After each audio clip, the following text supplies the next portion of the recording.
share a bit about myself and also about the field of social impact and social innovation, but also to hear about you. I'd love to make this an interactive session if possible. I'm going to start sharing my slides, so please bear with me for one moment. Okay. Can everybody see my slides? Is that can I get a thumbs up if, okay, fantastic. Okay, so today, what we'll be talking about, I would like to share a tiny bit about how I got into this field of social impact. I'll speak a bit about plastic waste and what we're doing as Maimizu to tackle the problem. I'll also be focusing on how business can be a force for social good, specifically regarding the UN Sustainable Development Goals. And I'll also be digging into the current and future trends in social entrepreneurship, social innovation, including several case studies. And at the end, I'd love to have a question and answer session and discussion to hear more about everyone here today as well. But before we begin, I would like to do a quick exercise. Can everyone please stretch? I think it's 5 p.m. I think some people might be a little bit sleepy. So if you could please follow me in stretching upwards, get the blood flowing side to side. This often helps with creative thinking and listening. I hope no one is sleeping just yet. Feel free to stretch your back a bit. I'm sure some of you have had a long day of Zoom calls and so on. So feel free to loosen up a bit as we start this session. Now, I like to get a feel for how everyone is feeling today, but the question, how are you, is a little bit boring. So what I would like to do is ask for everyone's 1 minute of everyone's time. So if everyone can look at this, it's called a blob tree. Some of you may have seen this before, but the idea is that there are 21 blobs on the tree, and they each have a different emotional state, different physical state, a different state of being. And so I would love it if you could share with us today what state you are in, which blob are you? And please enter the number in Zoom between 1 and 21. So right now I'm feeling a bit like a 10. You know, I'm feeling positive, I'm feeling happy, I'm open to the world. So feel free to share which blob you are in the Zoom chat if you can.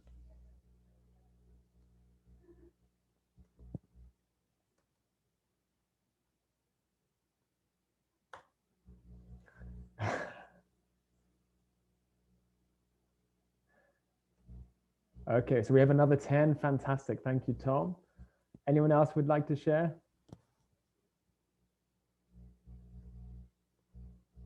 Blob 15. Okay, thank you. This is like a live Q&A session just with numbers. Fantastic. Okay, so we have people are feeling generally good today. We have a 10 and a 15, a 20, a 1, a 2.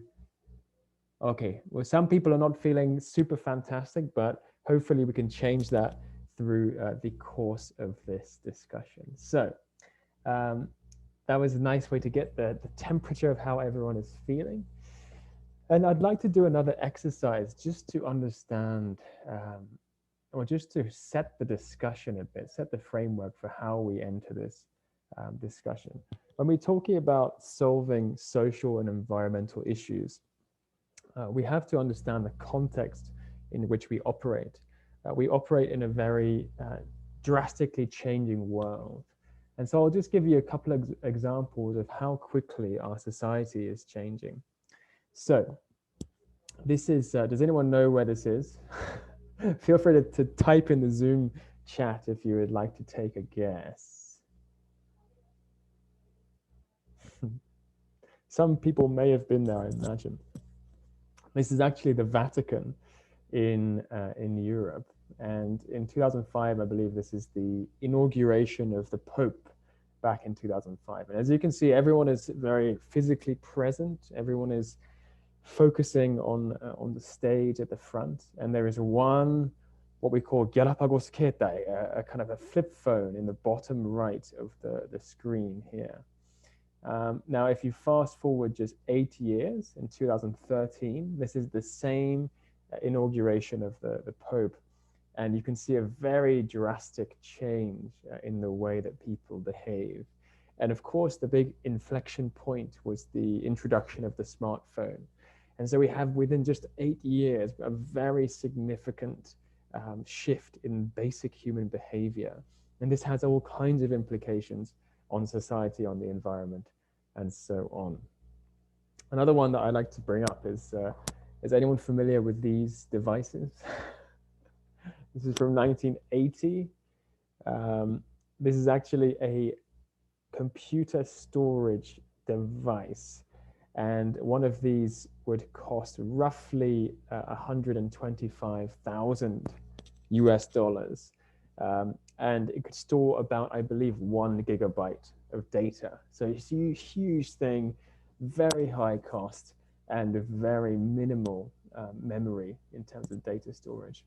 And now, of course, if you fast forward to today, you can get 1 terabyte, 2 terabytes, and the size of your fingernail at a fraction of the cost. And again, this has huge implications for societal issues, for environmental issues, and so on. This is just a little bit of exercise to think not just in the present, but also look at the transition of time as we take this discussion forward. Now, let's talk a bit about sustainability. Some of you may be familiar with this type of person. I believe back in the Edo period of Japan, there were people who used to fix umbrellas and who used to take care of broken parts from umbrellas. And the idea here was that these were very expensive things. I believe in the present currency, it would be about 5,000 yen. So that's roughly 50 US dollars for one umbrella. And if you broke it, you would take it to this person, he would fix it. And if he couldn't fix it, he would take off the paper, the aburagami of the umbrella, and use it as packaging, and they would reuse the wood, and everything was a very circular system. All of the pieces were used and reused and reused. And now, of course, if you fast forward to 2021, I'm sure some of you have seen this kind of situation in various parts of Japan and the world. But now we buy an umbrella for 200 or 300 yen. And what's the point? Why would we fix something so cheap, so easy to break, and so on? So we have, this is just one symptom of a much larger problem, that is overconsumption of materials. And likewise, when we talk about, for example, the oceans, they're in a very dire situation. This is a photo I took of the beach in Kanagawa, one of my really lovely favorite places. And it's a very beautiful place, but if you look under the ocean, and this is a bit further away, you see a very different picture unfolding.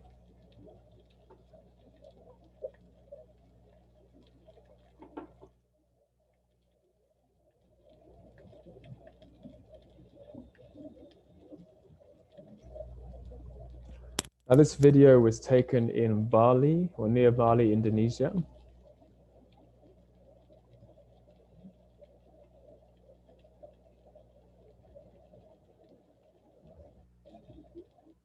And it just gives you an idea. Of course, it's one place, one location at one time, but it gives you a sense of how much of a transition our natural world is experiencing as we make economic progress at all costs. So this is the framing that we have, and this is why the UN Sustainable Development Goals are such a critical milestone in the conversation around sustainable development and around environmental sustainability as well, which is one of the key topics I'd like to dig into today. So the SDGs, I'm sure many of you are already familiar with, so I will not go into detail, but they are some of the biggest challenges identified by global governments in the year 2000. It was launched in the year 2015. Preceding the SDGs, there are the MDGs, the Millennium Development Goals from 2000. And these are all essentially a framework to help global governments, but also companies, nonprofits, individuals to act in alignment, act in unison towards solving these massive and overwhelming problems that we face today. Today I'll be picking up on some of these SDGs, such as number 12, which is responsible consumption, number 13, which is climate action, 14, life below water, and a few other ones too. But these are some of the SDGs that I will be picking up on today.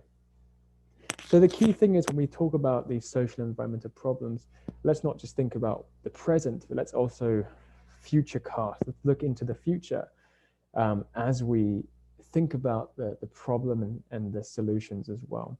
And the year 2030 is very significant because it is seen as a landmark, a milestone, in the international transition towards a decarbonized society, not just with the SDGs, but also, I believe, with the Paris Agreement.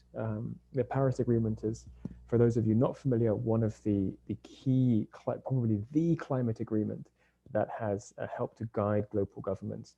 I was actually in Paris when at the conference, the COP21 conference, when it was signed, and that is really helping to align global governments. And that is also, I believe, up to 2030. So this is a really important date that we have in our calendars, and let's think ahead, not just in the present. So I'd like to just take a few minutes. I think we're always so busy on Zoom and just running around. It's kind of nice to take a step back and think about what will our world look like in 2030. Have you thought about this? How will you be in 9 years? We did the blob exercise earlier, but what will your blob look like in 9 years' time? Where will you live, for example? What will you be doing for work? What will you be eating? What will you do with your family on the weekends? All of these things. So I'd like to just take 1 minute or so just to sit quietly and imagine what our world will look like in the year 2030, and specifically how you will be in 2030. So you have just 1 minute just to think internally about that.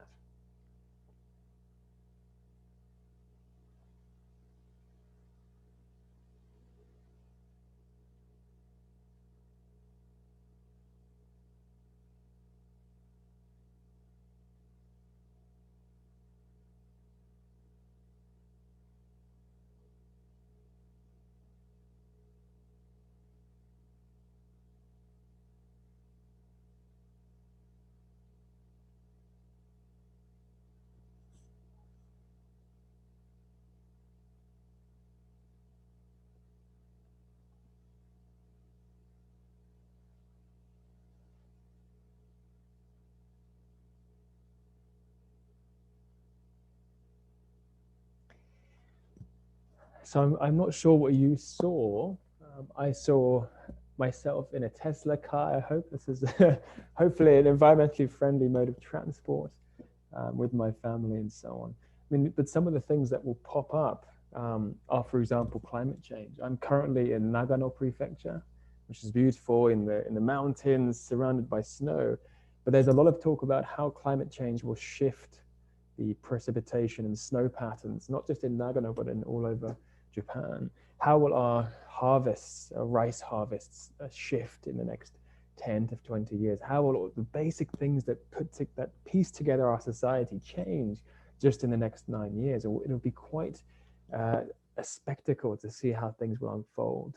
But for sure, things will change, and we have to also adapt the way that we deal with these challenges that we face as a society. So before I continue, I should probably also mention who I am, because some of you are probably thinking, who is this person? Kambara Sensei kindly introduced me at the beginning, but just to give you a bit of a personal flavor, this is my one of the only family photos I could find on my hard drive. It looks like a Second World War kind of antique photo. But I was born to a Japanese mother and a British father. My mother's originally from a place called Miyagi Prefecture up in the north of Japan. And my father is from the south of Wales in the UK. And so they met here, and then I was born as a result of this. And this is me in the bottom right-hand corner with the terrible side parting and the missing teeth, and then that good, that terrible look at the age of, I think, 10. But I grew up between the UK and Japan, and I'm the co-founder of I have a couple of different hats. I'm the co-founder of Maimizu, which is all about reducing plastic waste. I'm also the representative director of Social Innovation Japan, which is a platform focusing on the UN Sustainable Development Goals. I'm also a board member of Shibuya Q's, which is an innovation hub for young people to create new projects that contribute to society, and also a board member for Youth for Nature, which is a youth-led organization focusing on the climate crisis. In terms of my background, I've been working now for over 10 years in international development, in social enterprise and climate change, humanitarian aid, and so on. My current passion is snowboarding. This is why I'm in Hakuba. It's been a bit hectic recently, but I try and get out onto the mountains as much as I can. And I have a degree in international business from Scotland. So this is my background in one snapshot, one photo, if you will. And the way I came about this, or the way I got into this field of social impact, is through my university was one of the key tipping points. Also, just to mention, if you have any questions or any comments, feel free to pop anything into the Q&A box in Zoom, and I'm happy to address them. Or if you feel like shouting out, please feel free to unleash any questions or any comments that you may have during this session. In terms of my background at university, so I studied business at university, and I always say that studying business made me really hate business. And I'll explain why later, but everything was about profit maximization. Everything was about how do we maximize our company's profits, and how do we externalize the costs. And this was really upsetting to me, who I grew up as the idealist, thinking, how can I save the world? How can I do some good for society? And yet everything was around profit maximization. So I kind of became quite deluded in university, until one day, in my last semester, I believe, I took this course called business ethics. Now, you could argue that business ethics is actually a paradox, a juxtaposition. Does business actually have ethics? Can business have ethics? This is a whole discussion into itself.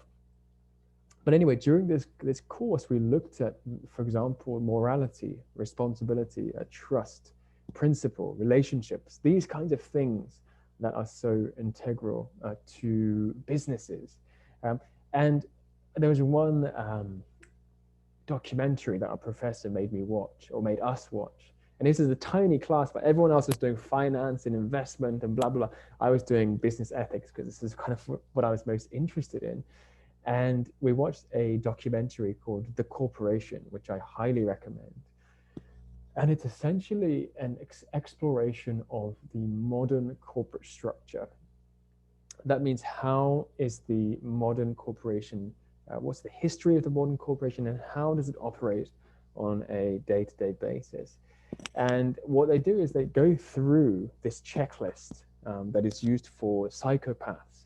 So essentially things like, I have no empathy, I have no control, I have no XYZ. They go through an entire checklist and essentially deem that the modern corporation is essentially a psychopathic structure, which is super interesting. And this sounds like a very left-wing kind of anarchist thing to say, but it is also very interesting. It's food for thought as we think about the role of business in society. And I'll go into how the modern corporate structure may be somewhat similar, but there is a new breed of business that is helping to solve the biggest social and environmental problems that we face today.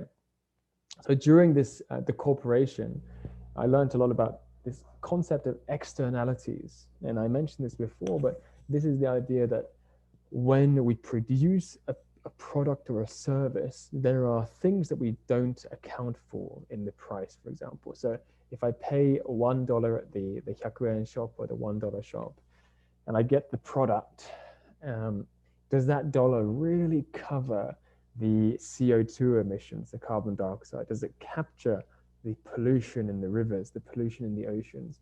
Does it capture the wage that we should be paying for the laborers who helped make this product?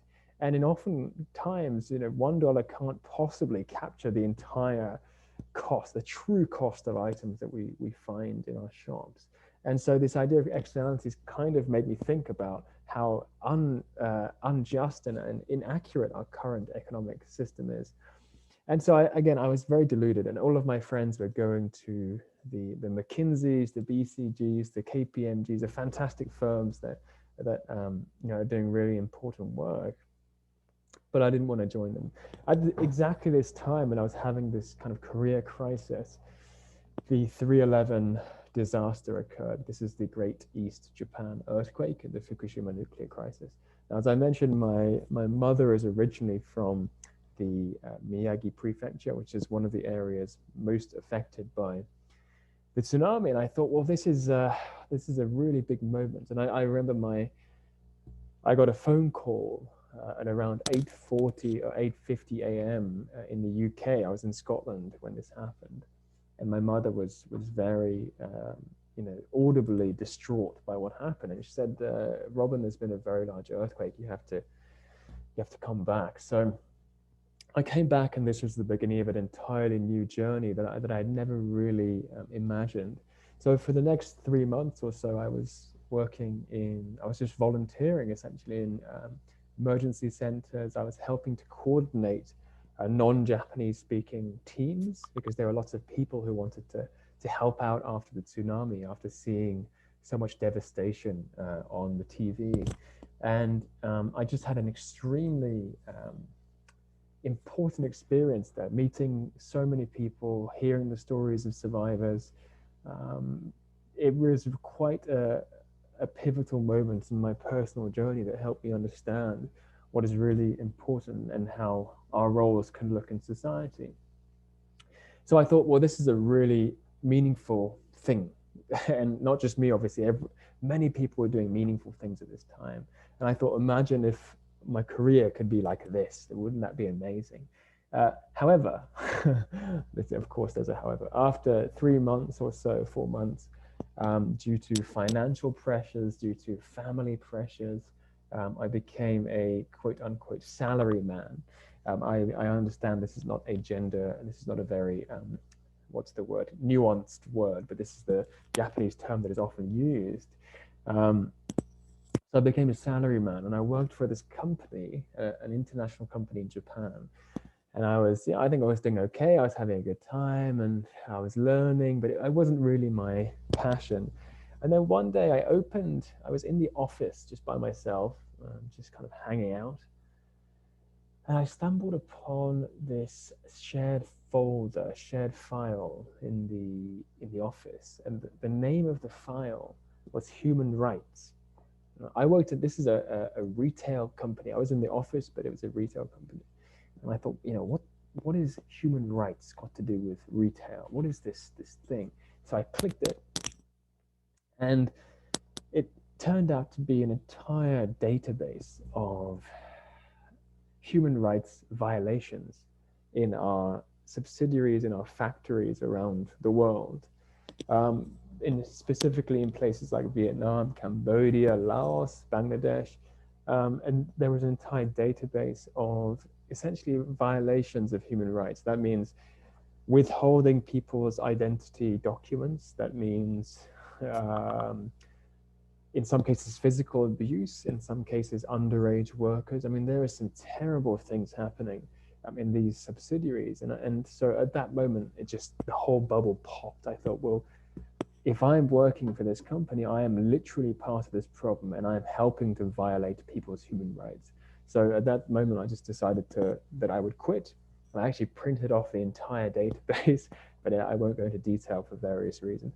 But anyway, this was the moment where I thought, this is exactly what I learned about university. These are externalities, right? We're not paying these people correctly. We're not protecting their human rights.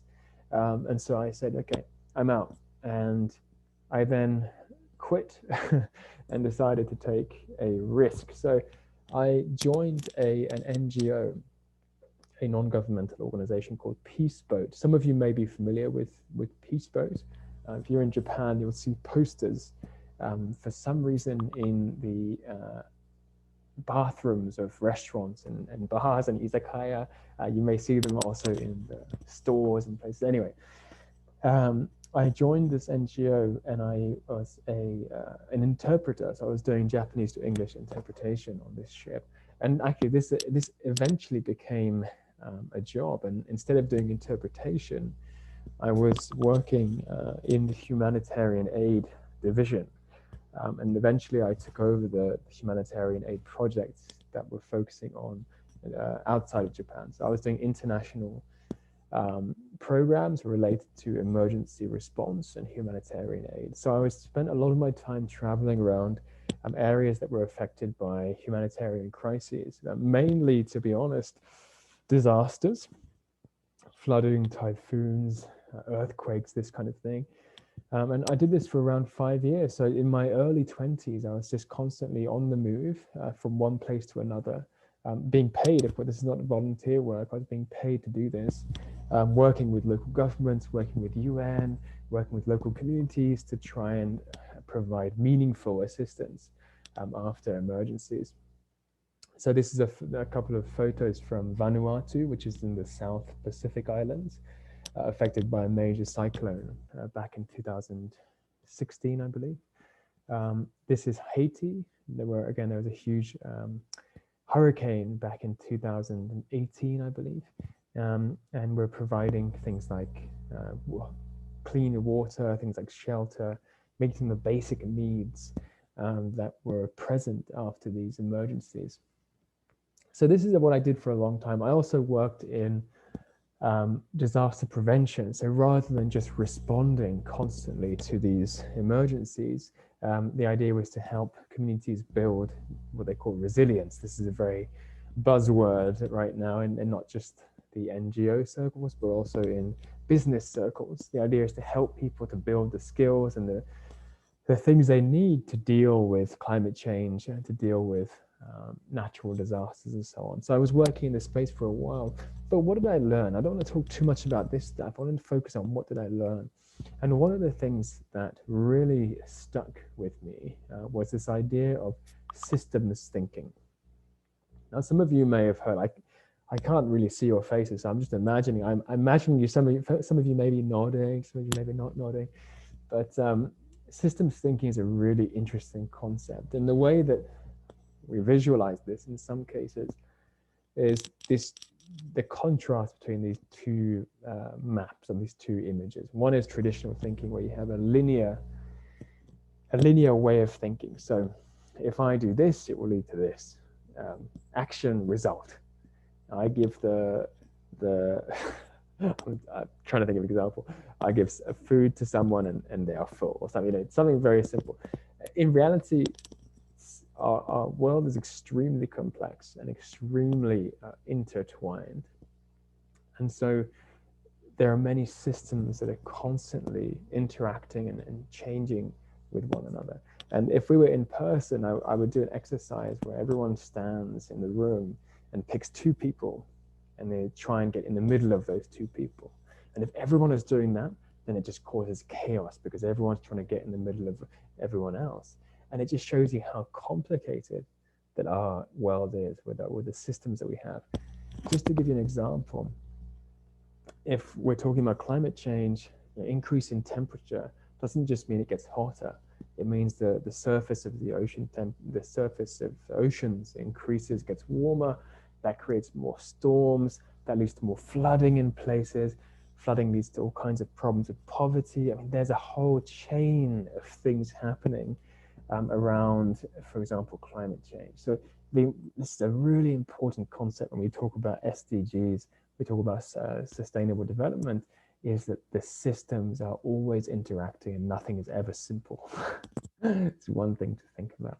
And that's probably one of the most important things that I will share today is the importance of systems thinking when we come up with solutions to these problems. And just from personal experience, I've had a number of, let's say, learning experiences with disasters and in various countries. So this was a photo in Nepal where there was a major earthquake back in 2015, and I was there with a team, and a lot of schools were damaged by this huge earthquake. There was structural collapse, and so not many students could go to school. And what happened was a lot of NGOs, a lot of government, a lot of UN organizations, they come in and start rebuilding the schools, because everyone's thinking we have to get the kids back to the classroom. Education is so important. And what was really interesting is that when a lot of schools opened, the kids didn't come back. And people were asking, what's going on? We've built the schools, we have the pencils, we have the textbooks. Where are the kids? Why are they not coming back? And it turned out that it's because the local water system was damaged. So instead of going to school, the kids had to walk for 3 hours to get the water and then walk 3 hours back, because obviously the parents are busy and they had to have the children helping out. And so without fixing the problem of water, you could not fix the problem of education, because people have the needs that they have to meet.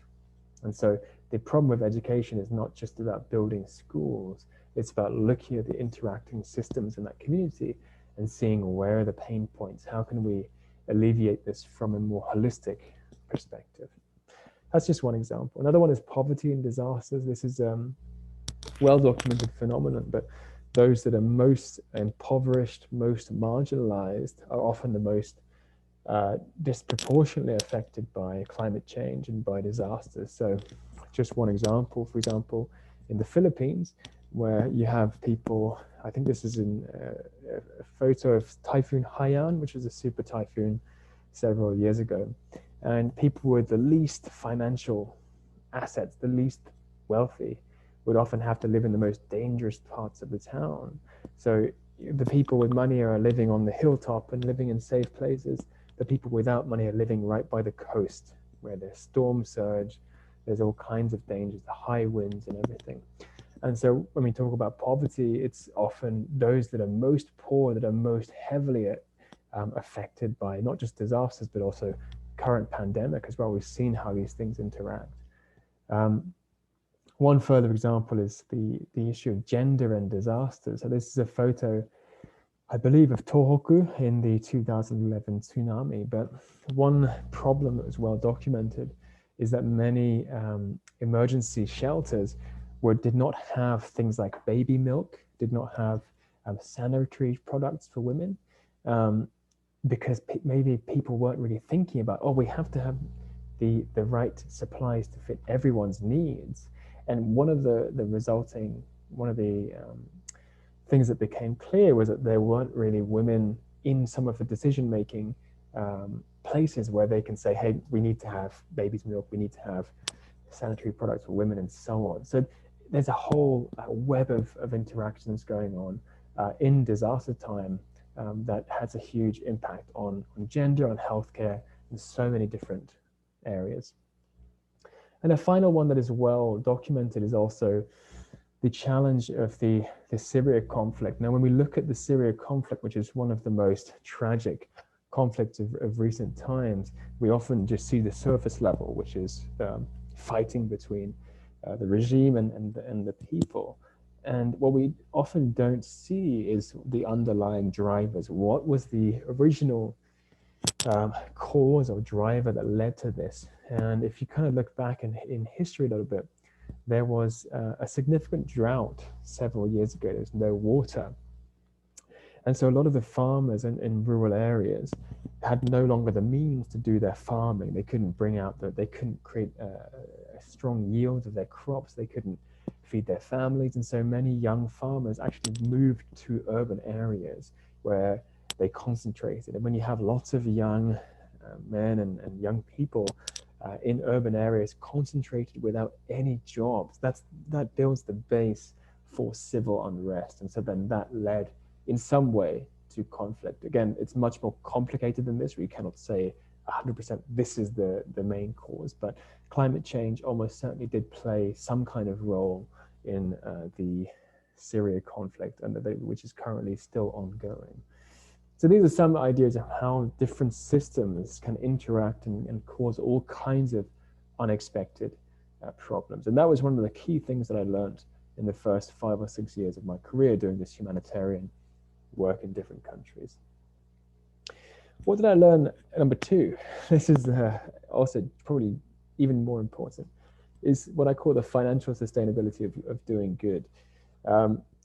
I was working originally for an NGO, a non-governmental, a non-profit organization, and it was very difficult financially to sustain and to grow our activities, especially in the long term. When we talk about, for example, humanitarian issues, there's a lot of focus and money and support when a disaster happens, when a crisis happens. But if you wait for maybe 5 months, 6 months, a year, 2 years out, the pot of money and the pot of the support that was there at the beginning starts to dwindle and get smaller and smaller and smaller and smaller. And so unless you have a robust financial model, or you have enough financial reserves, it's very difficult to continue to sustain and grow your operations. So I would spend a significant amount of my time talking to corporates, writing grant proposals, trying to get money off people so that we could continue the good work that we do. And that eventually took time away from actually doing the work. It's the traditional NGO financial model is very linear. You get money, you use it, and you do good. It's like very linear, but there are actually more circular way of doing things so that you can focus even more on the positive work that you do. So around this time that I was having this realization, I was in Thailand for a conference, and I had the chance to see this person who's Professor Muhammad Yunus, and he is often called the father of the social business movement. And he's also the founder of the Grameen Bank, which some of you may be familiar with. And he was talking about the power of social business to solve problems. And he said something like, social enterprise models combine business practices and principles with the passion and the compassion required to create a fair and just world. So the key is you're using your business practices, your business principles, you're combining them with that will to do some good for the world. And this really connected to me because, as I mentioned before, I had studied business, but I had started to hate business for various reasons. I had worked in a business that was violating human rights, and I thought there must be a better way. So this really made a big impression on me. So he went on to describe how a social business is structured. He said, a business whose purpose is to solve social problems in a financially sustainable way. So again, it's about having the sustainable piece in there. You're financially sustainable so you can keep doing the good things that you do. So in my head, I made this kind of equation where I thought, okay, well, it's having the heart and the compassion of an activist like Greta Thunberg, but not just you don't just have the passion, you also have the business savvy of a CEO. And I've put Arianna Huffington here. But the idea is to combine these two, business principles and activism. And what could that look like?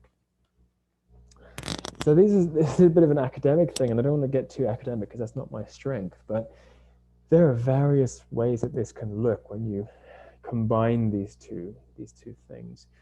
One is a purely charitable funding model that's on the left. That's traditional charity. Let's donate money. Let's give away the free food to people. Let's do X, Y, Z.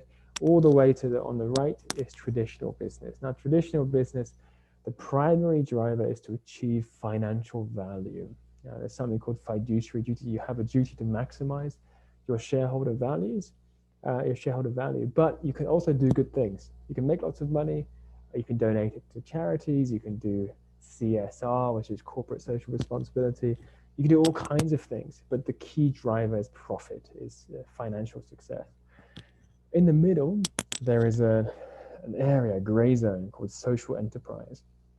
And this is where social enterprise and social business are often used interchangeably. But this is where we have this combination. This can look like many different things. On the right side of the middle, we have the mission-driven for-profit enterprise. So again, it's still generating profit, it's still aiming to make profit, but it does good things too. And there are structures like B Corps, which I'll get into later, that enable this kind of structure. On the left side of the middle, there's also self-sustaining, more non-profit models where you have roughly 75% or more of the organization's revenue coming from legitimate revenue streams. And in the middle, you have this social business where profits are reinvested again. So there's no shareholder dividend at the end of the year. It's reinvested into the project, into the organization. And your goal is to achieve a measurable social impact alongside a financial return. So this is the kind of conceptual spectrum, if you will, of these kinds of organizations. And again, if you have any questions, feel free to hop into the discussion or just ask away at any time. And this is one of the reasons why myself and two others set up Social Innovation Japan. And this is an organization focusing on how to better drive this kind of idea. It's not just social enterprise, but also social innovation in a bigger way in Japan.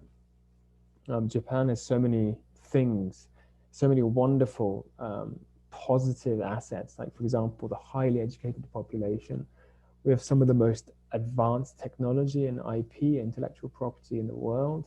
We have a lot of financial resources. We have all kinds of things that are working in our favor. However, when you look at what's missing, we in some ways are missing societal engagement in social and environmental challenges. We're missing ideas. For example, there's a lack of opportunities for a meaningful cross-sector dialogue, cross-border dialogue. And we're also missing things like information about social and environmental problems. We're missing networks and skills as well needed to make change in a meaningful way. So in one hand, we have all of this potential where we have people, money, intelligence, technology, but also we have a little gap where what if we could use all these positive assets in a more constructive way to create social and environmental value. So that's why we set up this organization called Social Innovation Japan. And since 2017, we've been working with entrepreneurs, with governments, with global brands and nonprofits to break down silos and mobilize people.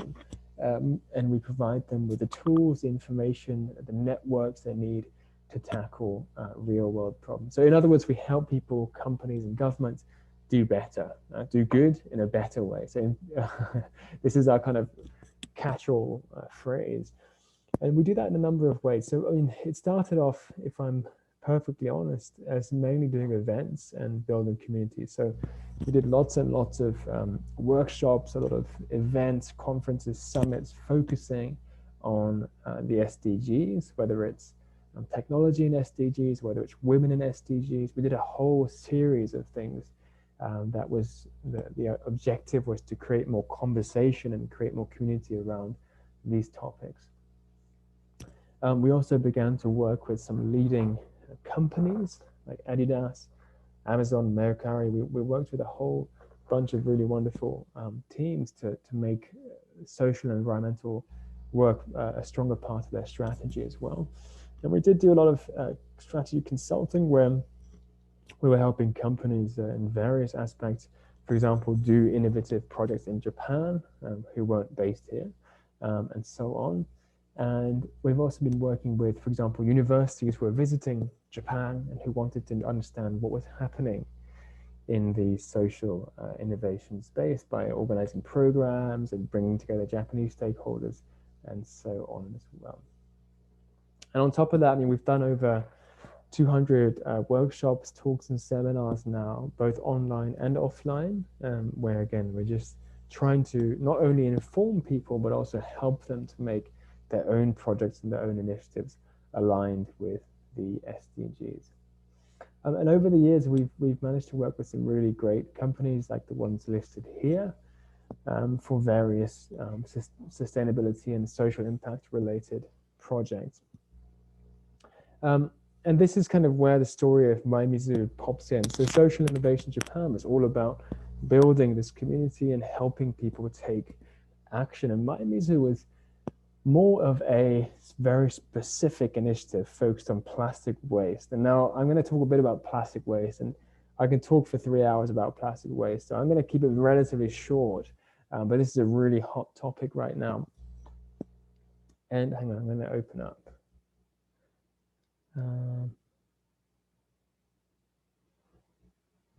I think we have a comment in here. I might come back and address that later on in a second.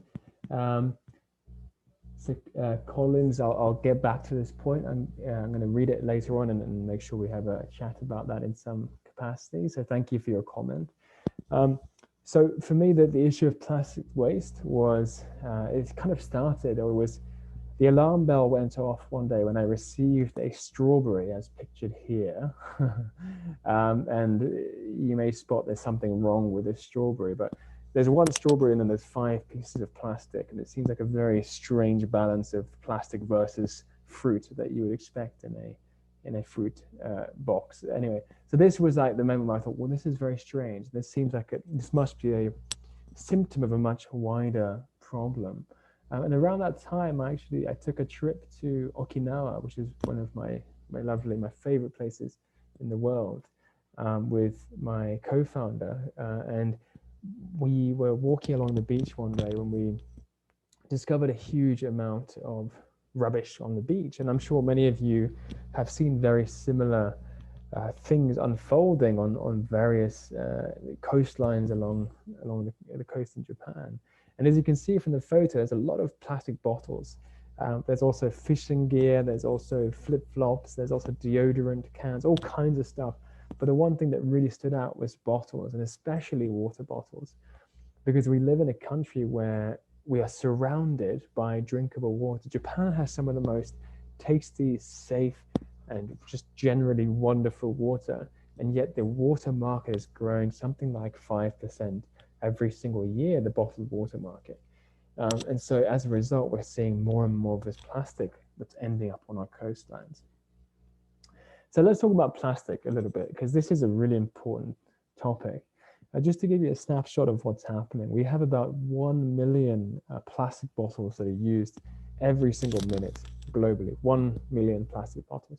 So if this talk is however long, just times that by the number of minutes, and you have, let's say, 100 million plastic bottles that have been used in this time that we've been chatting here. And many of those end up in rivers and oceans. Some end up being incinerated. Some end up in landfills. And it creates all kinds of problems that I will get into later on. Now, I have a question for everyone, because I have a sneaking suspicion some people are falling asleep. How many plastic bottles are produced in Japan every single year? You can type this into the Zoom chat. And if you get this right, you get a brownie point from me. So just have a guess, how many plastic bottles are produced in Japan every single year?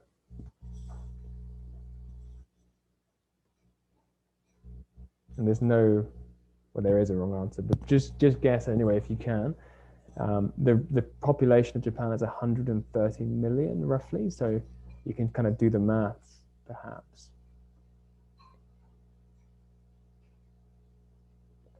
100 million, okay, thank you, Yukiya-san. Anyone else? 100 million is a good guess. Okay, the actual answer is 25 billion. That's 252 oku hon in 1 year that is used in Japan. That's just plastic bottles, not even plastic containers, not anything else. And that's enough to go around the world about 128 times. That's a huge amount of plastic. just from 1 year in one country. And this is quite a devastating number. What we talk about, and just going back to this issue, I mean, Japan is actually number 2 in the world in terms of plastic waste, packaging waste per capita. So per person, Japan is number 2 in the world in terms of plastic packaging. So this is a huge, this is not a good thing necessarily. And while we often talk about plastic recycling, you know, I hear people telling me all the time that actually Japan has some of the best recycling technology in the world.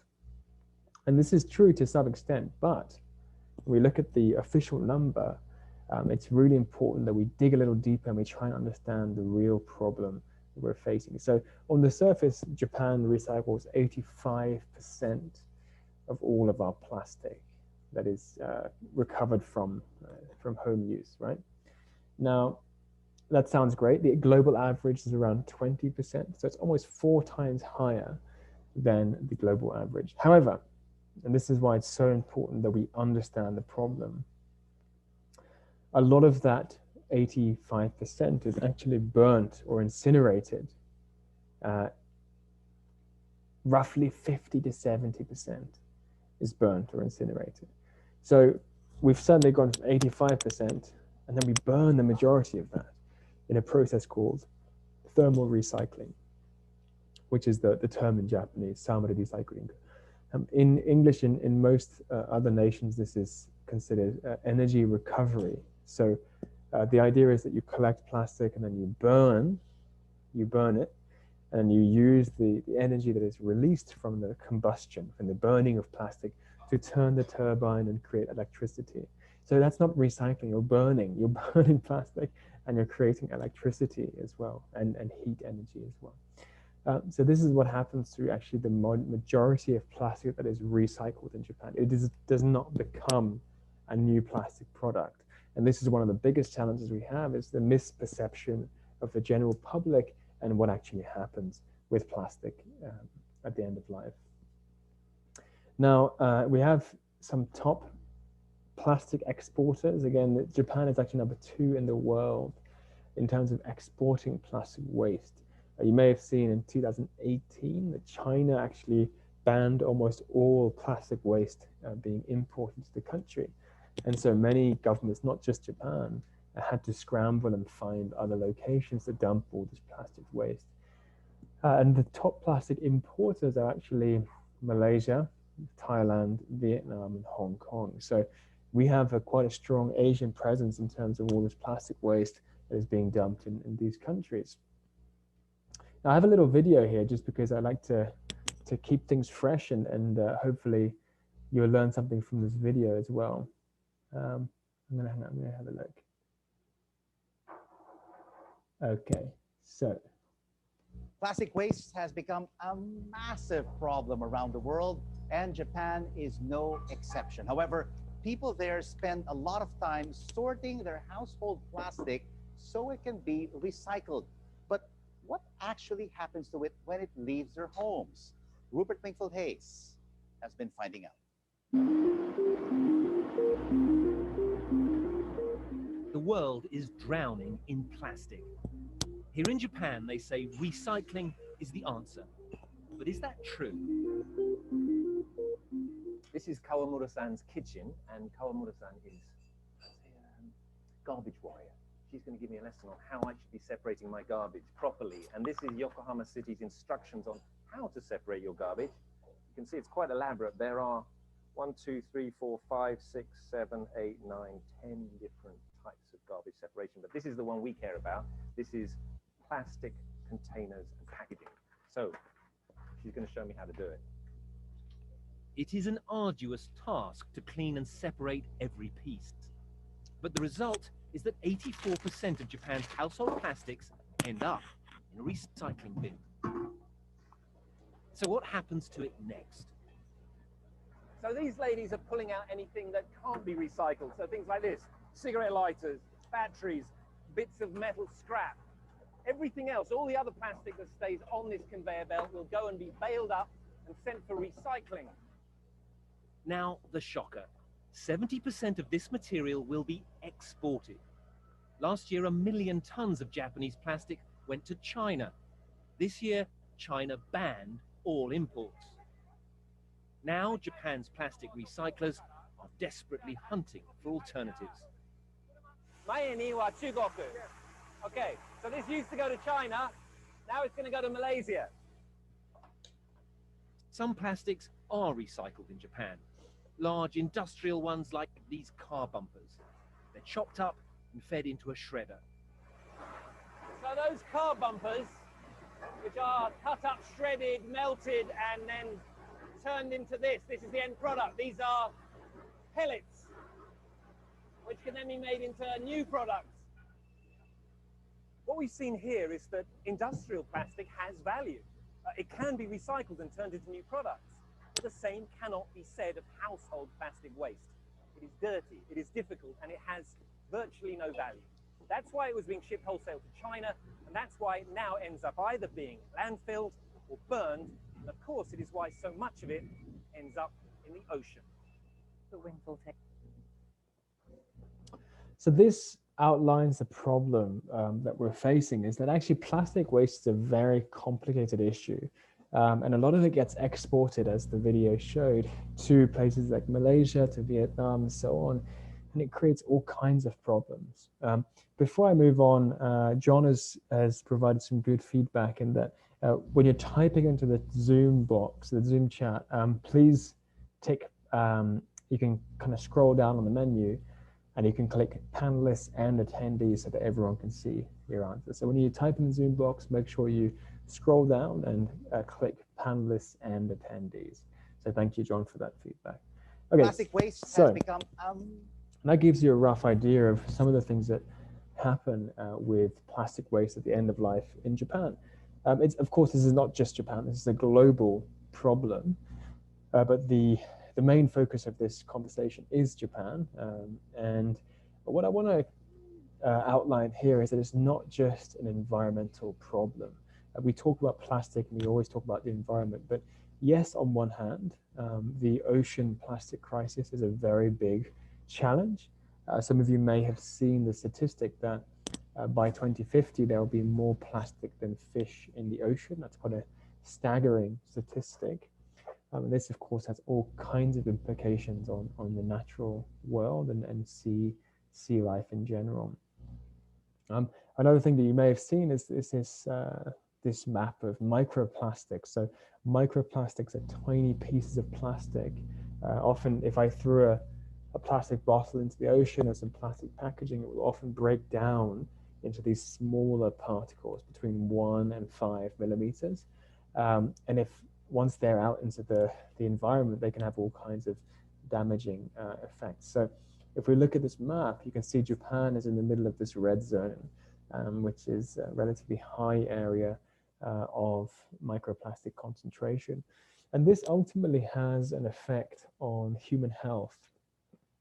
The reason being, if the fish ingests the plastic, we ingest the fish, it's going to end up in some way in our body or in our water systems and in the water that we drink and so on. According to the World Wildlife Fund, WWF, we ingest something like 5 grams of plastic every single week, which is roughly the weight of a credit card. And so we are ingesting plastic. I mean, I just saw a report that we're finding microplastics on Fujisan. We're finding microplastics on Mount Everest. I mean, it's quite insane how widespread this material has become. And to be honest, the research on this is just getting underway. So I imagine that in the next 10 or 20 years, we'll see a lot of progress in understanding the true impact of this microplastic in our human health and so on. Another thing that's overlooked a lot is that the issue around climate change. The plastic waste issue is directly connected to climate change.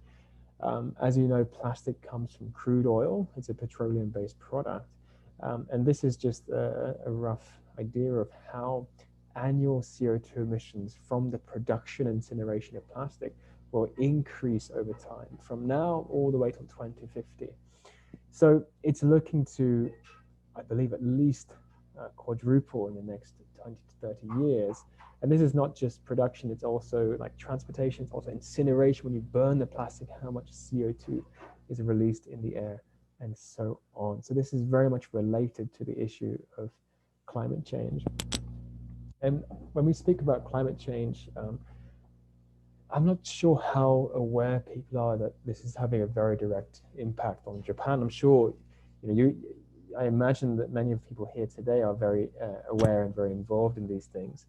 But just to outline some of the observed climate change that we've already noted is the mean annual temperature in Japan has increased by 1 degree over the last century. We've seen an increased number of hot days. We've seen increased frequency and intensity of extreme weather events, such as heavy rain events. We're already seeing climate change on quite a massive scale in Japan. When we talk about the future as well, we're actually seeing we'll likely have an increase in temperature between 2 and 3 degrees over the next 100 years of all of Japan. We'll see also an increase in precipitation, that's an increase in rain, and likely, again, more tropical cyclones, stronger heat waves, stronger heavy rainfall events, and so on. And what this means, what's the impact, right? This is just numbers and this is just weather patterns. What is the impact is we're looking at quite a serious risk to vulnerable people. Every year we have older people and younger people alike dying from heat stroke and from extreme weather, from extreme heat, sorry. We also have an increased likelihood of infectious and vector diseases. Like recently, a couple of years ago, we had dengue, I remember, was popping up in Yogi Park, and we had all kinds of unexpected situations with diseases. There'll likely be increased cost of living due to more extreme weather events. And one thing that we don't think about is the shifting of fish species. This is already happening. I've spoken to some fishermen who are saying it's the fish are moving with the warm water. They're moving further and further away from Japan, and this will have all kinds of implications on the sushi that we eat, the fish that we enjoy so much here in this country. On top of that, one thing that will increase is decrease of rice yields. So there's a projected 40% decrease in rice yields in central and southern Japan over the next 100 years as well. So this will have a big impact on, in some ways, national security, especially when it comes to food security. So these are some of the trends and the projections that are being made for Japan specifically. But I don't know if you knew this, but also a large percentage of Japan's population, around 46%, are actually at threat from sea level rise. And almost half of our industrial outputs, that means our factories, our places of work, are actually in areas associated with risk from storm surge, from typhoons, and so on. And we need to really increase the level of investment in terms of infrastructure to protect Japan from a 1 meter rise in sea levels. Okay, this is a whole topic unto itself, so I won't go into too much detail. But to kind of wrap up the previous messaging here, it's not just about the environment, it's also about human health, it's also about climate change. And the last piece that is often forgotten is social justice. So plastic waste is very, very connected to social justice. Because, as the video pointed out, when we take a lot of our waste and we dump it in, let's say Malaysia, let's say Vietnam, it's often put in the communities with the least power, the least agency, the smallest voice. And they don't have the ability to say, we don't want your waste, because in many cases, there are all kinds of problems that they face. So when you see illegal dumping, you see illegal burning of plastic waste, and it has a very real impact on the lungs and the health of young people in these communities. And that's a direct result of us here in this country and other countries using so much plastic waste and making this possible. So this is the clear challenge that we face. It's not just about the environment, but all of these other things that are connected. And this links back to the idea of systems thinking that I introduced earlier, of how everything is so complicated. in a good and bad way. So that's the problem. But what is society doing about it? This is where it gets interesting. So generally speaking, when we talk about social and environmental issues and SDGs and all of these things, there are three main sectors working in some way towards resolving these challenges. That is the government, that's the state, business, this is the market, and then we have community organizations, that's civil society. But what is really important is that we're all operating within the planetary boundaries. We're all working in this natural environment. So these are some of the different conceptual frameworks that we can look at. But when we look specifically at plastic waste, we know that government is already doing things about this. Some may argue it's a bit late, but at least they're doing something.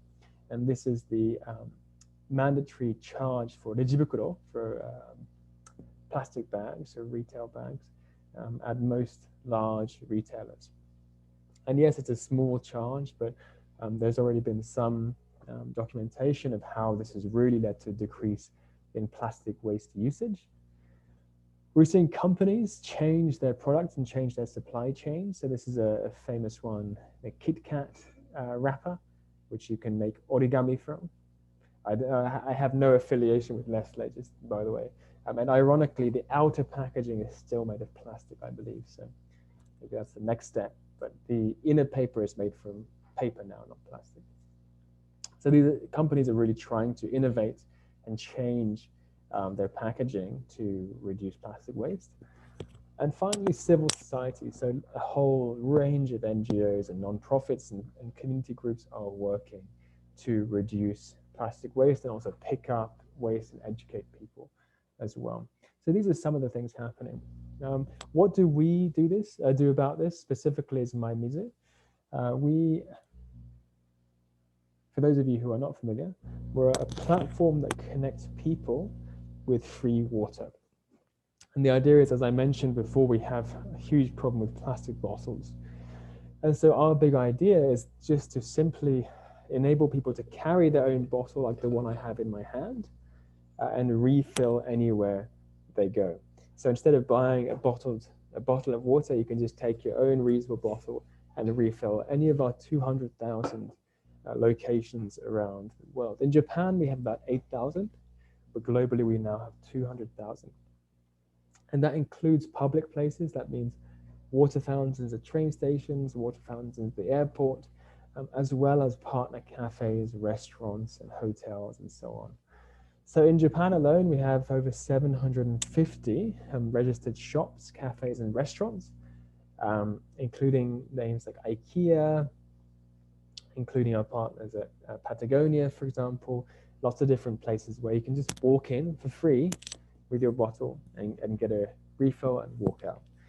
The benefit for these companies is it's a great way of building a new relationship. You're not just doing good for the world, you're not just helping to reduce plastic waste, you're also telling people that, hey, we're doing something good for the world, and you can come in and check out our shop. And you can maybe come in and smell the coffee, you can look at the products, you don't have to buy anything, but you can get free water and you can learn a bit about their experience. So this is the idea, and what we do is we use technology, and we use the idea of impact measurement or visualization to motivate people. So every time that you refill your bottle, you can track how many plastic bottles that you've saved. You can track the CO2 emissions that you've saved, and you can track how much money that you've saved, because bottled water can get quite expensive. And you can also track how much water that you've drunk. So there are all kinds of metrics that we measure to incentivize people and make sure they keep doing their good behavior. We launched this about a year and a half ago, and now we have users across some 45 countries. Most of them are in Japan, but we have users in Australia and Singapore, in the US, all over the place. We have, I think, the world's largest platform of water, the largest database of drinkable water, which is crowdsourced. So we have people adding points every single day from all over the world. And we have saved over 100,000 bottles. Most likely, we've actually saved about 10 times that, but this is the number that we have tracked through our tracking function. So this is where how far we've come in this short time. But our bigger goal is not just to reduce plastic bottles, but it's to use this as a conversation starter. And our mission is to shift wider consumer behavior for good. Now, this is probably the most fundamental, most important point about MyMizu is what we're doing is we're boiling really difficult and overwhelming ideas like climate change, like CO2 emissions, sea level rise, and we're boiling it down into one really simple thing, which starts with plastic bottles. And this is often called a leverage point. So for those of you familiar with, again, systems and negotiations and so on, there are things called leverage points in every single system. When you look at natural systems, when you look at a business negotiation, there are things that you can find which are tiny, that have a very large, disproportionate impact. So small change can lead to huge impact. And so for us, the plastic bottle is the leverage point for sustainability. And so we engage people. Everyone knows what a plastic bottle is. Everyone can reduce plastic bottles. And then we lead them, hopefully, to a wider change in consumer behavior towards a more sustainable lifestyle. And that's why we don't just do the app. We also do a lot of educational activities. We raise awareness through workshops, through talks.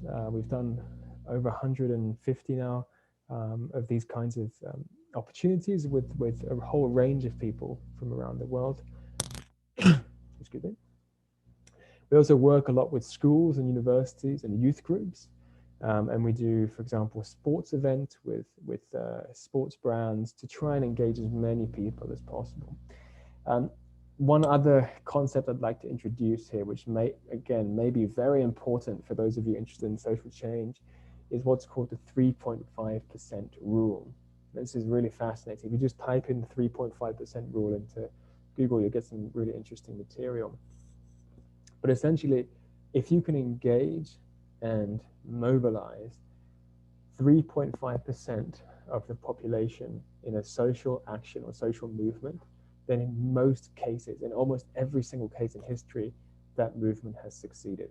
So for us, our goal is to reach 3.5%. We call it Mission 3.5.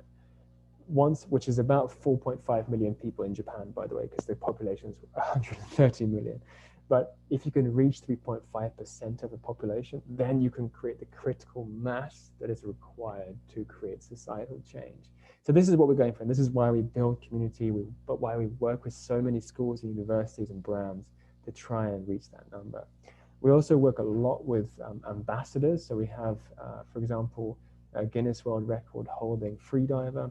We have the 4-time Japan stand-up paddle champion. We have now a Paralympian as well, who's helping us to elevate this and create not just a movement, but a new culture around how we consume our relationship with plastic.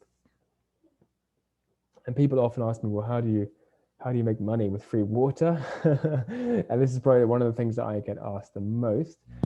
So one is, recently we launched something called the MyMizu Challenge. And actually, I should say that this isn't just about money. This is also the way that we reach the 3.5 million, 3.5% of people. For example, recently we launched we call the MyMizu Challenge with Konan Joshi Daigaku, which is near Kobe.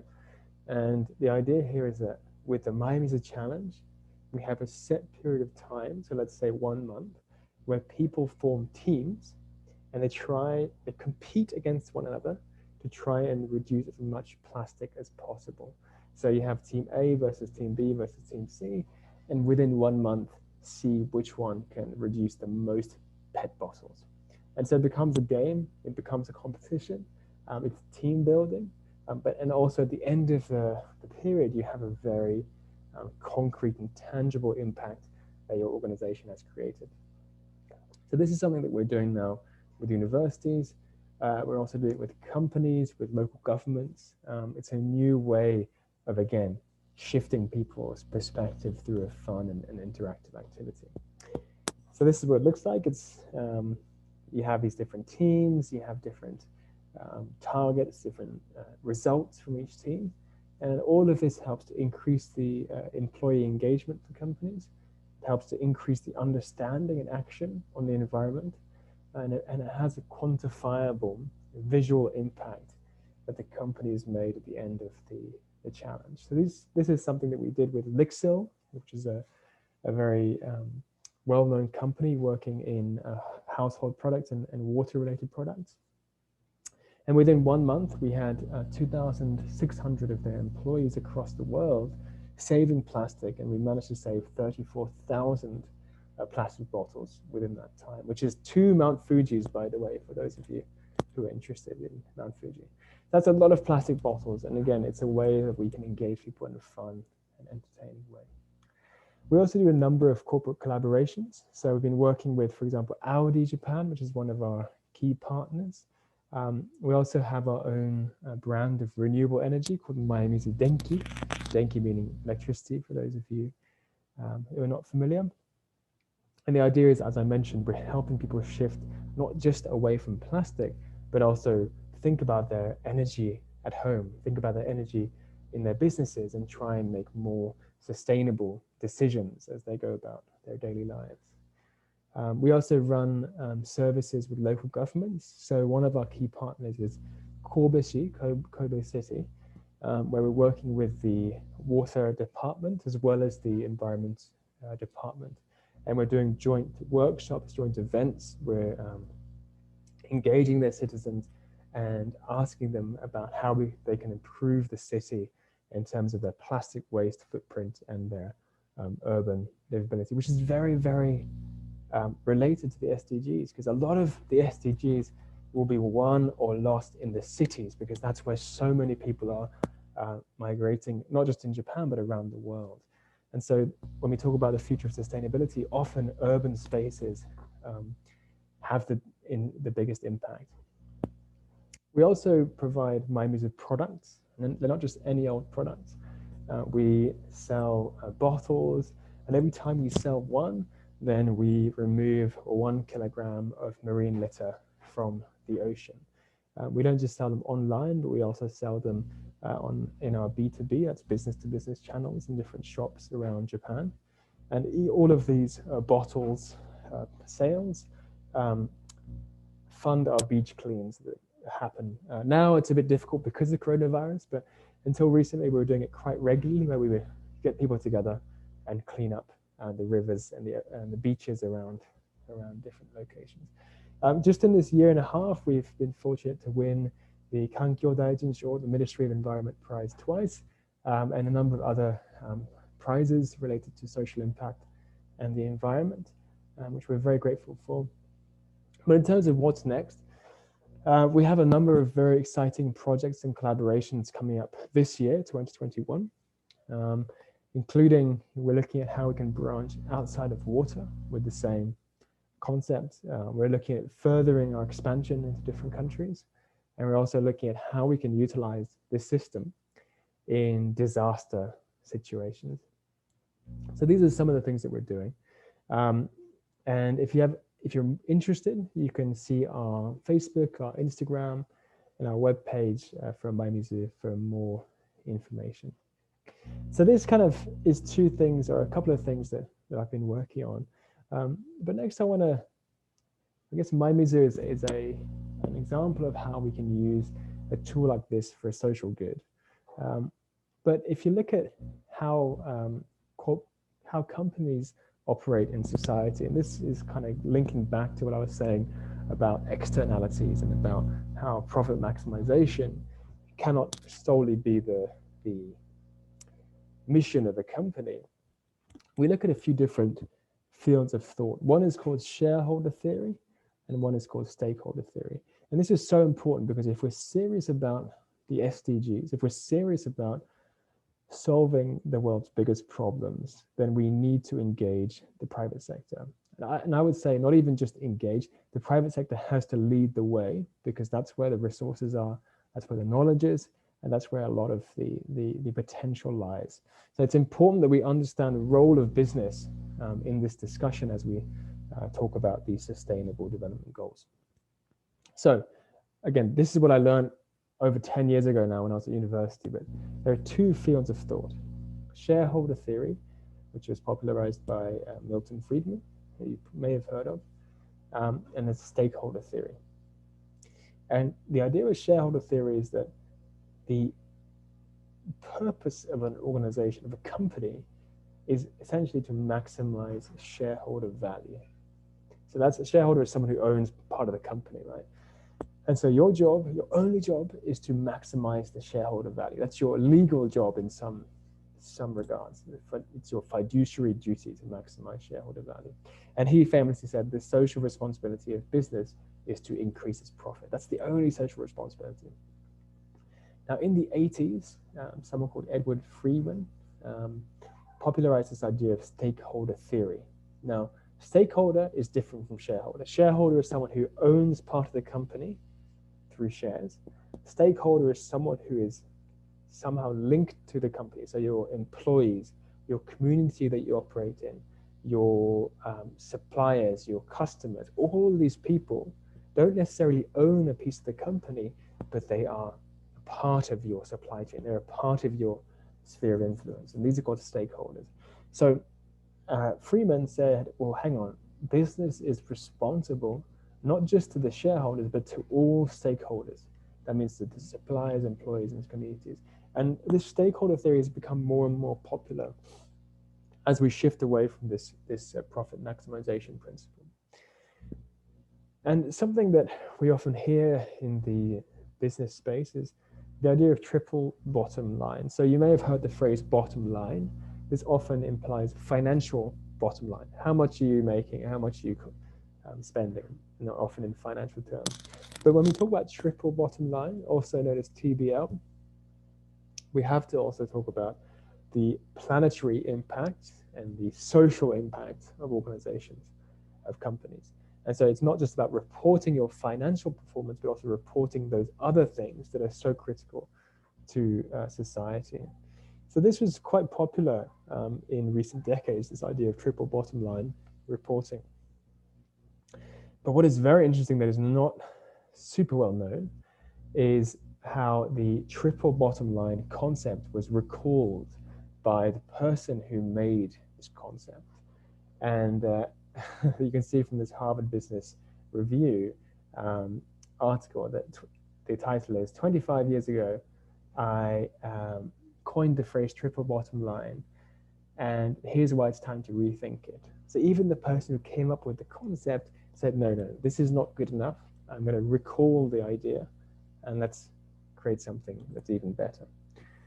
So this is interesting because triple bottom line often encourages people to do sustainable and social things after they make money. Again, financial performance is the key driver, and then, as an additional thing, let's just do some good things. Let's donate some money to charity.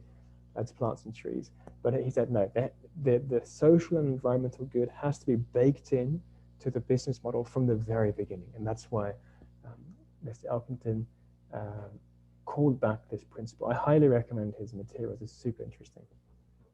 So when we're talking about social responsibility of the business, there's two or three terms that we hear a lot about. One is CSR, corporate social responsibility, and one is CSV. So I don't know how many of you are familiar with these terms. CSR is used a lot. CSV, not so much. It's becoming more popular. Essentially, CSR is the concept where you make money, the company makes good money in a good year, and then donates to charities, contributes in kind, encourages volunteerism, and this kind of thing. So again, it's quite additional. Let's do our main thing, and then let's do a little bit of good for the society. Whereas creating shared value, this is again more strategic, how companies can think about their societal impact. This is popularized by Porter and Kramer. And basically it says that new products and services are created that meet social or environmental needs and deliver financial return. So this is similar to the idea of social business. You're meeting a market need and you're creating social and environmental value.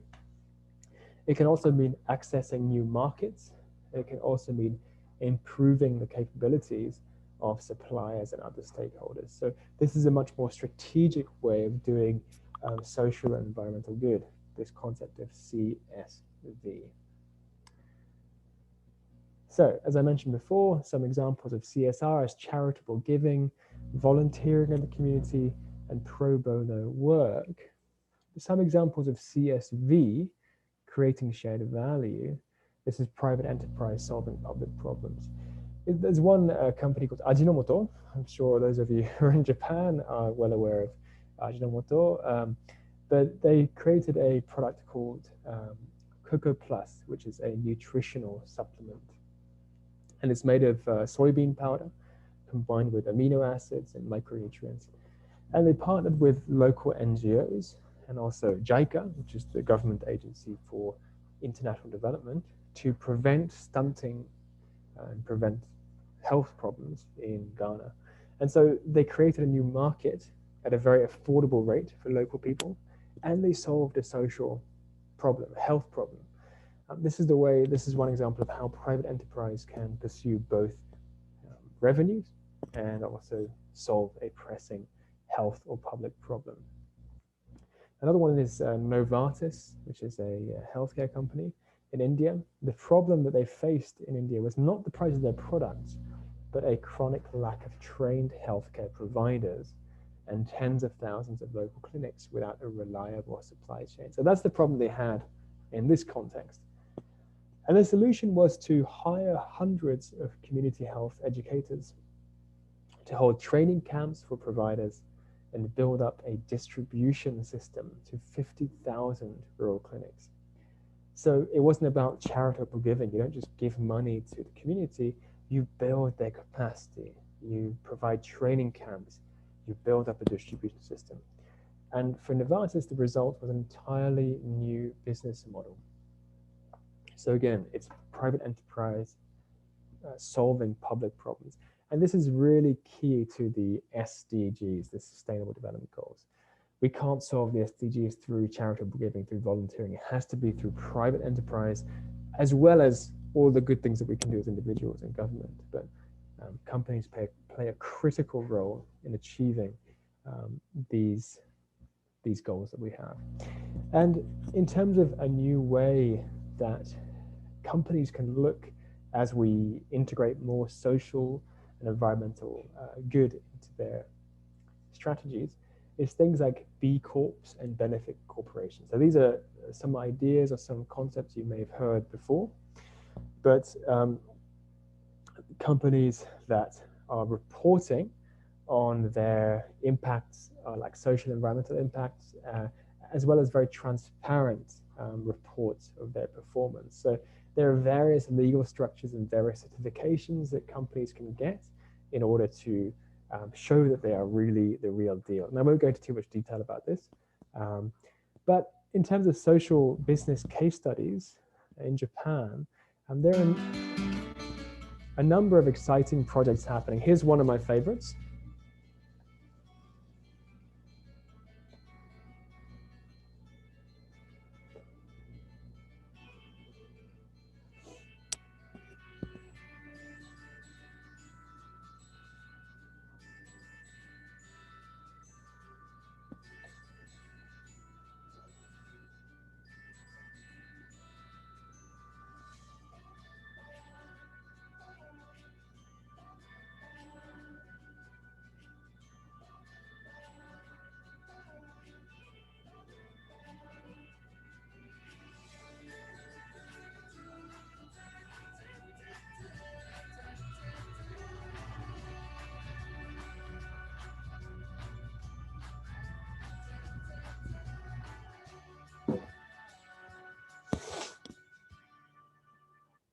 So this is a simple app called Tabete that connects food that is about to go off with consumers who are looking for cheap food as well. So it's a great way of, again, creating profits, but also helping to reduce food loss. And there's a whole bunch of other examples, but there's one trend I want to focus on today, and that's linear economy versus circular economy.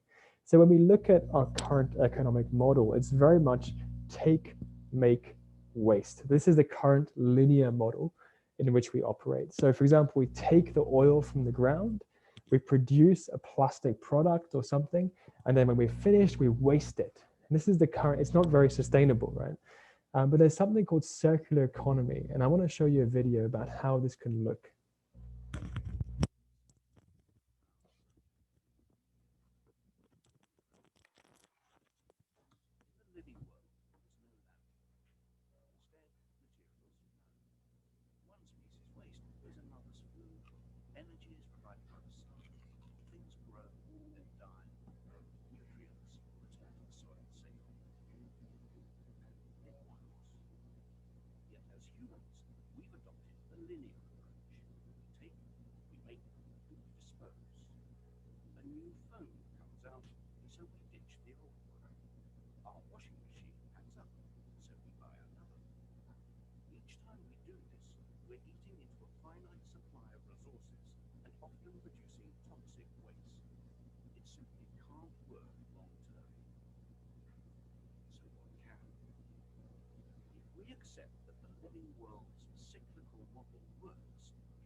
Instead of the throw away and replace culture we've become used to, we'd adopt a return and renew one, where products and components are designed to be disassembled and regenerated. One solution may be to rethink the way we view ownership. What if we never actually owned our technologies? We simply licensed them from the manufacturers. Now, let's put these two cycles together.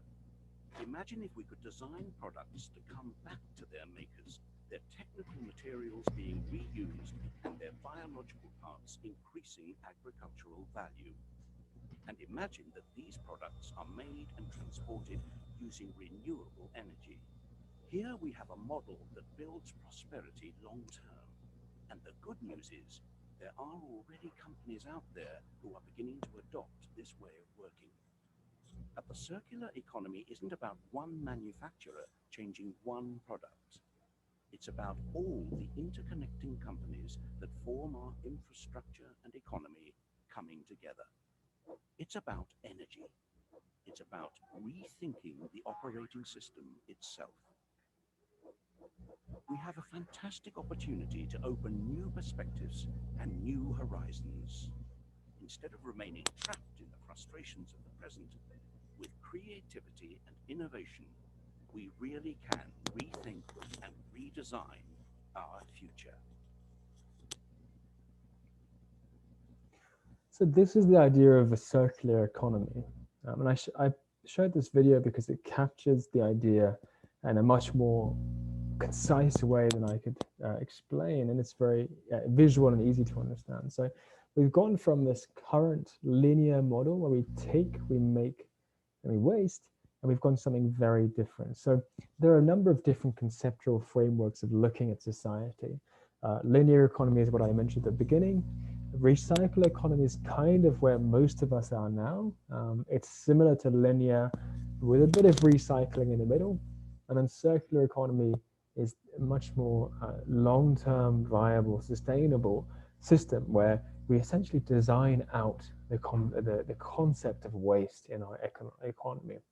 Now you might ask, what does this look like? How does a circular economy actually function in reality? And there are a number of really cool and interesting initiative. So I'll just show you a video.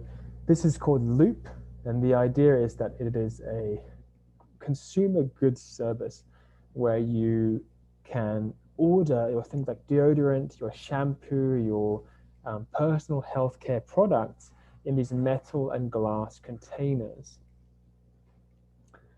And what happens is you use the products, and then when they finish, the company picks them up again and then replenishes them and brings them back. So essentially, you've removed all of the plastic packaging, and you're just constantly refilling, replenishing, and then bringing back your products to your house. And what's great about this is it's not just small companies who are doing this kind of thing. Some of the biggest companies in the world, and that means places like Coca-Cola, Nestle, Unilever, and there are so many companies that are doing this in a big way. And now we've had a lot of other examples, like Carlsberg is another one, where we've had packaging innovation, which removes the plastic rings completely. And so let me just show you what this looks like. It's a little bit of magic, you know, it's glued together, so you can't actually see the packaging. It's almost not there. So again, for those of you who like beer, this is a Carlsberg package without the plastic. It's essentially glue, and so you're removing a part of the waste from the supply chain. Oh, let me move on from there. And this is Lush, which is a cosmetics company. They make essentially products that are not packaged in plastic. So they come in plastic-free materials, and that market has grown significantly in recent times.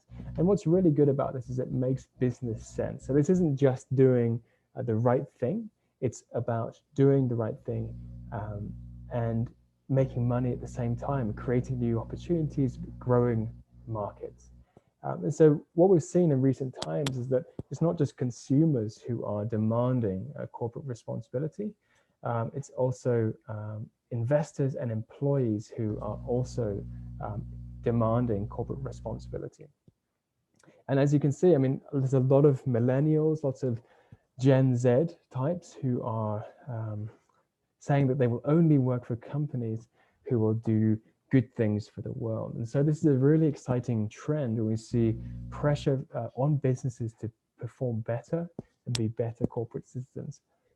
And as the old saying goes, there's no business on a dead planet. So if we ruin the water, if we pump CO2 into the atmosphere, that is not a conducive environment for business. It's something that will ultimately destroy economies and ruin opportunities for all of us. Now, there's something called impact investing, which is essentially where you invest in companies that produce social and environmental good. And this is now worth over $700 billion US dollars globally. So it's a huge market, and it's growing every single year significantly.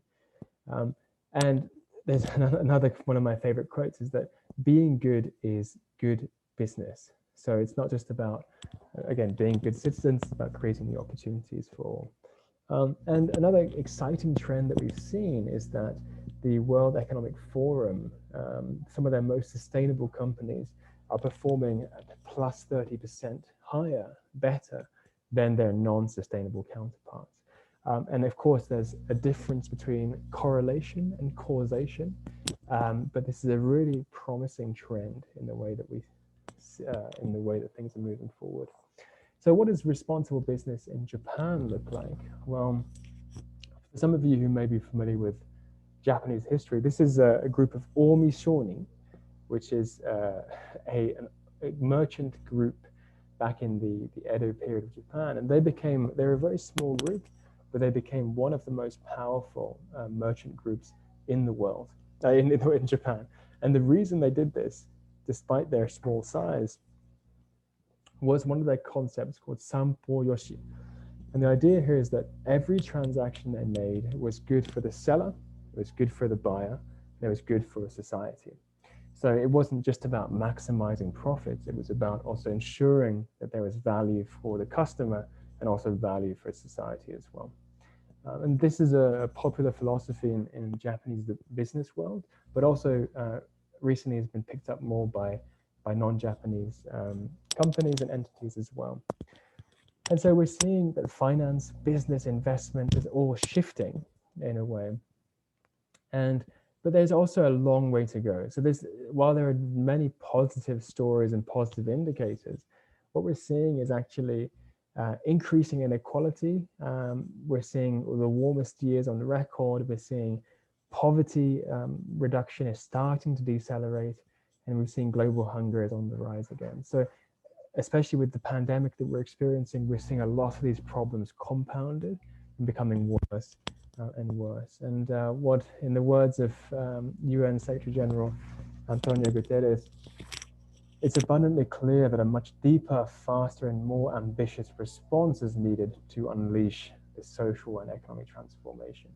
We need to achieve the SDGs. So we need to have much bigger and much braver, bolder action on the SDGs. And while there is progress, there is still, this is kind of a staggering figure, there is a $2.5 trillion US annual investment gap that is needed to achieve the SDGs. So when we talk about SDGs, it's a very large concept, but what ultimately makes the SDGs happen is huge investment, huge prioritization from capital markets, from the private sector. And $2.5 trillion every single year seems like a lot of money, but this is one thing that I like to show is that actually we have so much money that is estimated to be in private assets in tax havens. So if we just pay our taxes, actually, if the 1% of the wealthiest people in the world just paid their taxes, then ultimately we could actually solve a lot of these problems that we're facing. So the money is there, it's just not being used in a way that could contribute necessarily to the SDGs. And in terms of social and environmental problems, there are so many things happening here in Japan. There's pollution, we have an aging population, we have healthcare issues. Of course, right now we have the pandemic, which is a huge, overwhelming topic. But where do we go from here? This is the really critical point. And I think when we look back at Japanese history, we see a number of pivotal moments when we talk about social impact. So in 1995, we had the Great Hanshin Awaji earthquake in Kobe. And this is often called the birth of volunteerism, right? And what happened was there was a big earthquake, and then people from all over Japan came to Kobe to help out, to volunteer and help those affected. And so that gave birth to an entirely new level of growth in the non-profit and volunteer sector. What we see in 2011, which is almost 20 years later, is the birth of corporate volunteerism. Now, what this means is we had companies this time who were willing to share their logistical capacities, give their trucks to NGOs, to send their employees, and to do all kinds of other things to help the people affected by the tsunami. So this is often called Kigyo no Borantia Gannen, which means the birth of corporate volunteerism. So again, a tragedy leads to something very positive on society. So my question here is, what is the coronavirus in 2020 and 2021? What is the positive thing that will come out of this tragic circumstance? And this is something I would love to leave with you and to discuss with you, I hope, during this discussion. But there's been a lot of talk since the pandemic began about how we can recover in a green and sustainable way. And that means when we look at CO2 emissions, for example, we saw a big drop this year in terms of CO2 emissions globally. We saw a roughly 8% drop in emissions. That's a great start, but it's actually, we have to go a lot further in order to mitigate the worst impacts of climate change. As a result of the pandemic, we've also seen lots of the rise in disposables, like disposable masks, disposable gloves, and so on. But we've also seen that society is fundamentally shifting. So these are some of the ways that we're seeing this in Japan. One is, for example, the replacing hanko with the DocuSign and this kind of thing, where we're now digitizing a lot of our paperwork. Another one is remote medicine. Until now, there's been lots of pushback against remote medicine for various reasons, but now in this current situation, we're seeing a new growth in this space. The other one is green mobility. We're seeing more people cycling. We're seeing, in many ways, more environmentally friendly activity from working at home. And we're seeing the Zoom revolution, right? Lots of people are now connecting online instead of traveling all over the world to have face-to-face meetings. And so we're seeing a very big transition right now on a fundamental level in Japan.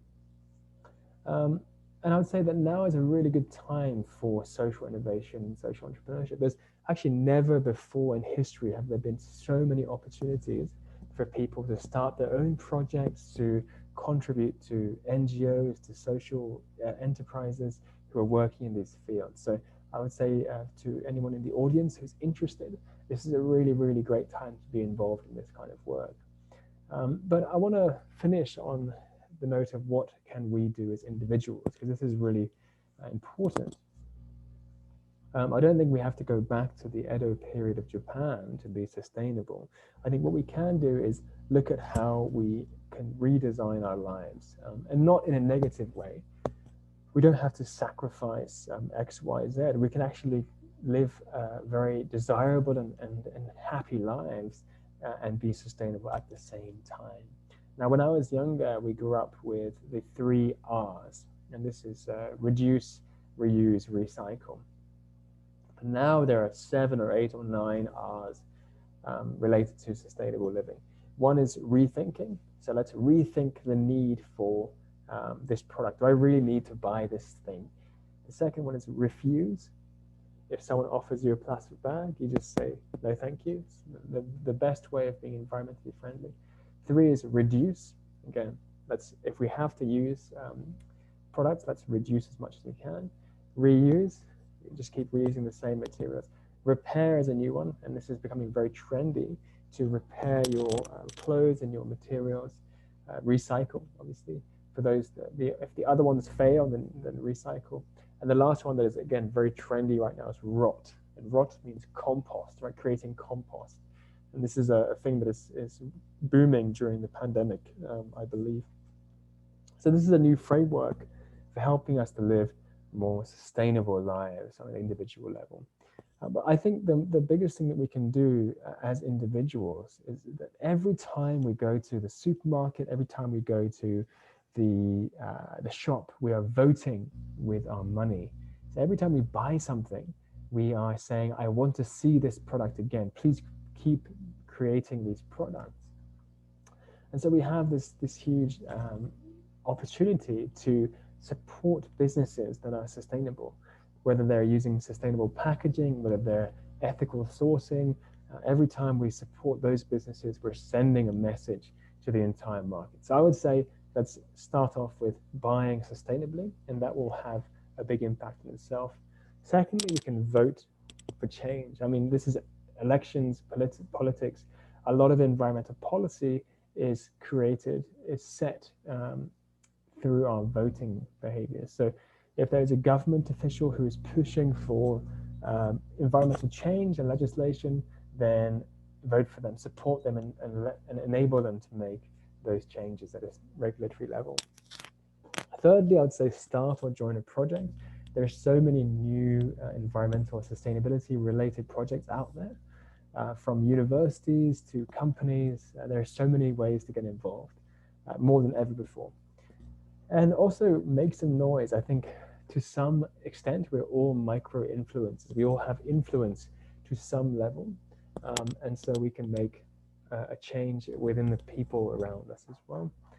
And fifth, I would say a lot of this talk was focused on plastic, but actually the plastic is just one symptom of a much larger problem. So think beyond plastic as well. What can we do right now to reduce our carbon footprint? We can install solar panels. We can use renewable energies in our homes very easily. It takes less than 5 minutes to change from fossil fuels to renewable energy. We can shop secondhand, we can buy locally.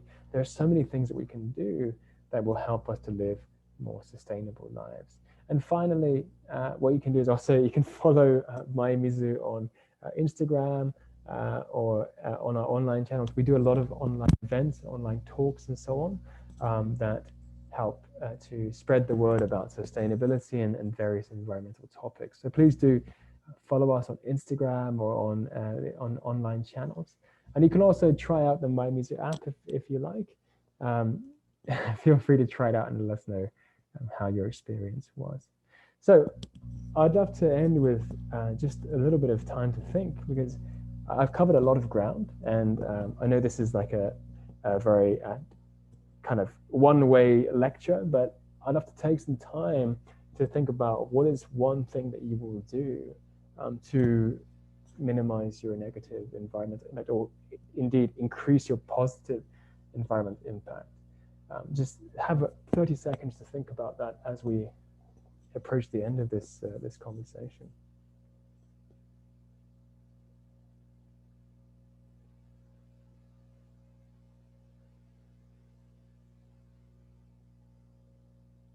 And there's so many things that we can do, from buying more sustainably to carrying a reusable bottle to changing your electricity at home.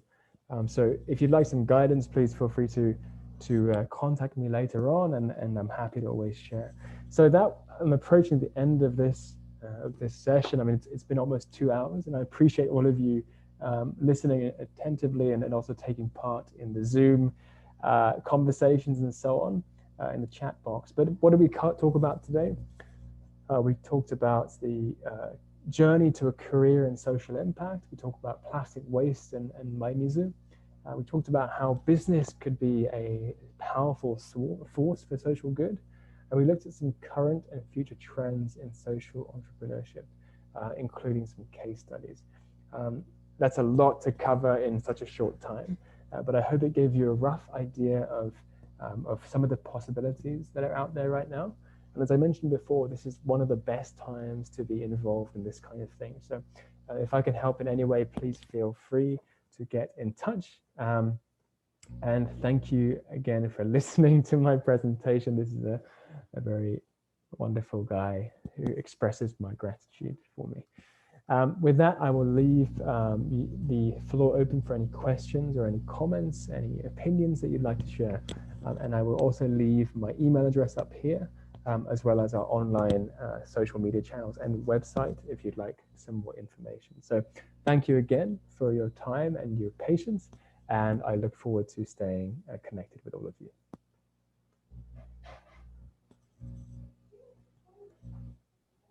Thank you very much, Robin Sensei.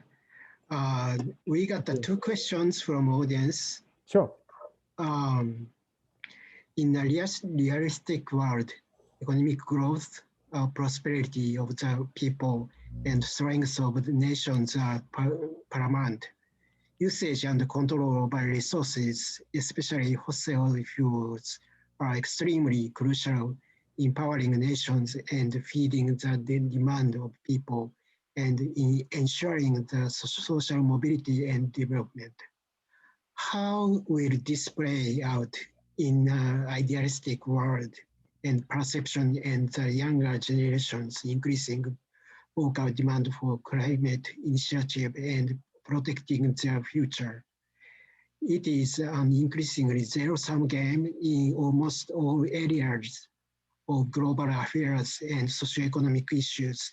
How will this new generational divide and awakening for social and environmental initiative fare in the onslaught of elevating national interest, power politics, big power rivalry, and power projection in the international arena? I think this is a very deep and intricate question. I think the key, this is a very large topic, but what I would say is that the usage and control over resources, especially fossil fuels, are, as you mentioned, extremely important to national security and so on. But what we're seeing is this shift away from zero sum. I think zero sum is something that Collins here mentioned. And we're starting to see more win-win arrangements between universities, between companies, between different people. And I believe when we start seeing more of these win-win partnerships, then we have a much larger chance at tackling problems like climate change. So for example, we're seeing situations where communities are sharing energy with each other. We're seeing co-ownership of companies, co-ownership of natural resources. And so I am quite filled with hope that there will be more, there'll be better options in the future. But I would say specifically regarding climate change, this is actually, the conversation is often around the negative impacts of climate change. But when you look at the big picture, there's actually huge potential for economic growth, for better jobs, for better quality of life.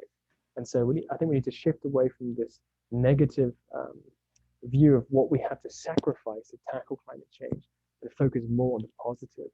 And that's how we'll achieve both economic prosperity and also environmental prosperity as well. That's a great question. Thank you. We have another question.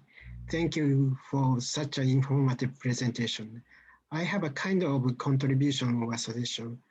What if we invent a kind of vending machine that allows us to refill water instead of buying a full bottle, and this will be at a cheaper price? So you probably pay just less than 100 yen, then press the machine and refill your bottle at the vending machine. Don't you think it will reduce our plastic waste and at the same time keep the water company business running? Yeah, thank you for the comment and the idea. I 100% agree with you. And actually this initiative, this model has been rolled out in different countries. So there's a very similar idea in Australia, I believe, where you take your own bottle, you pay $1, and then you get a full refill of your reusable bottle. So this is actually such a great idea that it's taking place in some countries, and it could actually take place here in Japan as well. So this is something that we're looking at as to how we can localize this idea and how we can implement it on the ground. So thank you for your suggestion and your idea. Okay, time is running out, so I'd like to express my special thanks for your very informative presentation and sharing your expert knowledge and opinions. And I also would like to thank all audience for participation in this seminar. Again, thank you very much, Robin Luis Sensei. It was a very wonderful presentation. Thank you so much, Kambala Sensei, for having me, and thank you to all the faculty, and thank you to everyone for attending and also being a part of this conversation. So I look forward to staying in touch. I hope we will see you again. I hope so too. Thank you very much. Thank you very much. Have a great evening. Same to you. Thank you. Everyone, good night. Bye.